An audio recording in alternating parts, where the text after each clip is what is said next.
The Flow Sports Radio.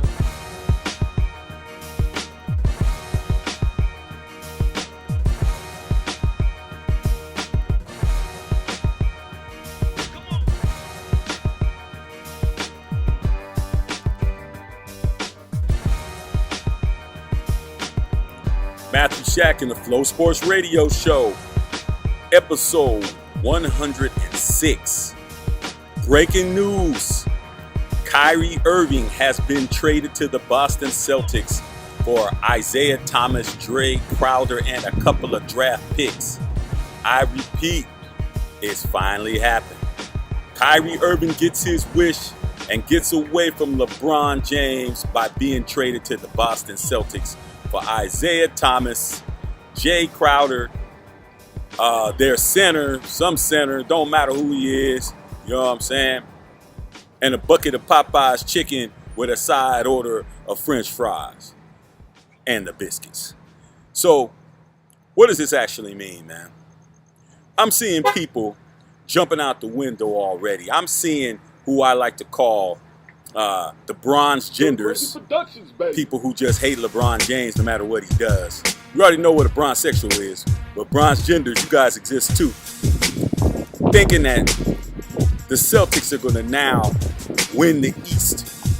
So, here at the Flow Sports Radio Show, man, we don't operate on emotion, man. We operate on fact, and we operate on doing our research.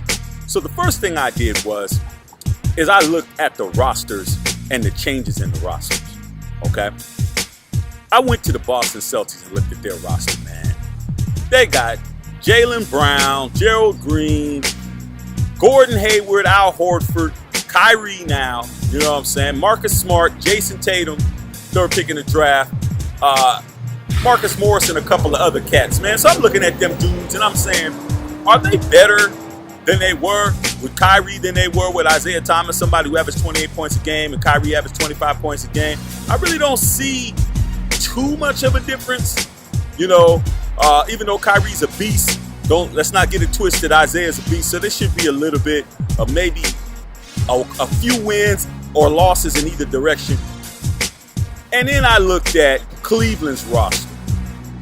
Jose Calderon, Jay Crowder, who I really like, Kay Felder, Jeff Green. I forgot Jeff Green was on there. Richard Jefferson, Kyle Korver, Kevin Love, Derrick Rose, Iman Shumpert, J.R. Smith, Isaiah Thomas, Tristan Thompson, you know what I'm saying?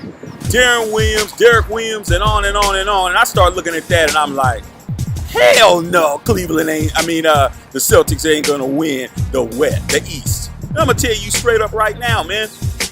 That shows the trade to Cleveland, the Celtics from Cleveland for Kyrie Irving is more an indictment on Kyrie. Because obviously Cleveland doesn't fear Kyrie. Because if they were going to fear Kyrie, they would have traded him to the West. You know what I'm saying? They would have took whatever they could get for him. But due to the fact they traded him to the Celtics, I'm kind of looking at it as kind of a demotion for Kyrie. Kyrie is going to be there for 3 years at least, 2 to 3 years. He could renegotiate, do whatever he has to do. But I don't really see him stretching out like he really thinks he's going to stretch out offensively under Danny Ainge. I don't see that. You know, the Celtics have always been team-first oriented basketball team. And it just doesn't seem like Kyrie's going to be able to stretch out and be the Kobe mentality that he wants to have if he's playing on the Celtics. Now, if he would have went to the Suns, if he would have went to even San Antonio, but if he definitely would have went to the Knicks, man, I could see, man, Kyrie was about to act a damn fool. But due to the fact that he's going to the Celtics and I'm looking at their roster, man, I'm not seeing a whole lot of stretching out. You know what I'm saying? The ball will be in his hands, which he wants, because you can't be ball dominant when you got LeBron James on your team. So he's definitely going to have the ball in his hands. But, man, Gordon Hayward's getting paid $29 million. Al Horford's getting paid $27 million. Kyrie's getting paid $18 million. You know what I'm saying? So at the end of the day, who's the big dog? Who's the big dog on the offense? I don't think it's going to be Kyrie. I don't think so. I think Al Horford's going to want the rock. I think Gordon Hayward's going to want the rock. But it's going to be interesting because that first game of the regular season is going to be Cleveland at the Celtics. And I think it's going to be the same old song with different instruments. You know what I'm saying? I really think that the Celtics ain't going to do too much different than what they did last year. They'll make the playoffs and they'll look good. It'll be exciting. I'll be definitely checking out the games, if not trying to go to some of their games just to peep it. But at the end of the day, man, they ain't beating Cleveland, man.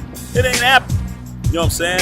So that's what's going down in town in regards to that, man. And then when you look at what Cleveland lost, yeah, Cleveland lost their closer, man. Let's not get it twisted. Kyrie is their closer, man.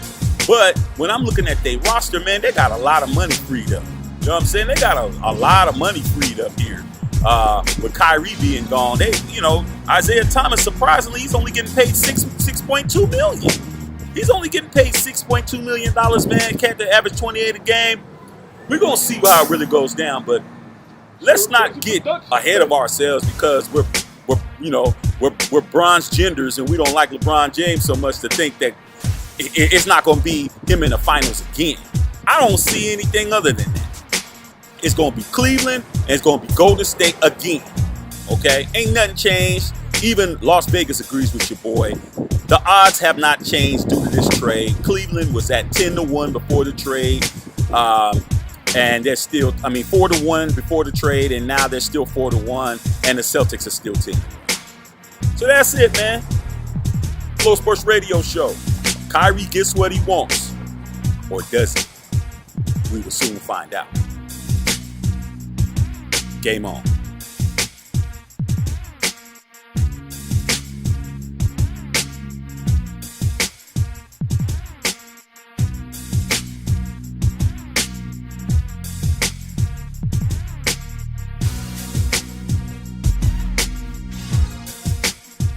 Stir Crazy Productions, baby. Man, my grandmama gave me that chain. What chain? Yeah, what chain?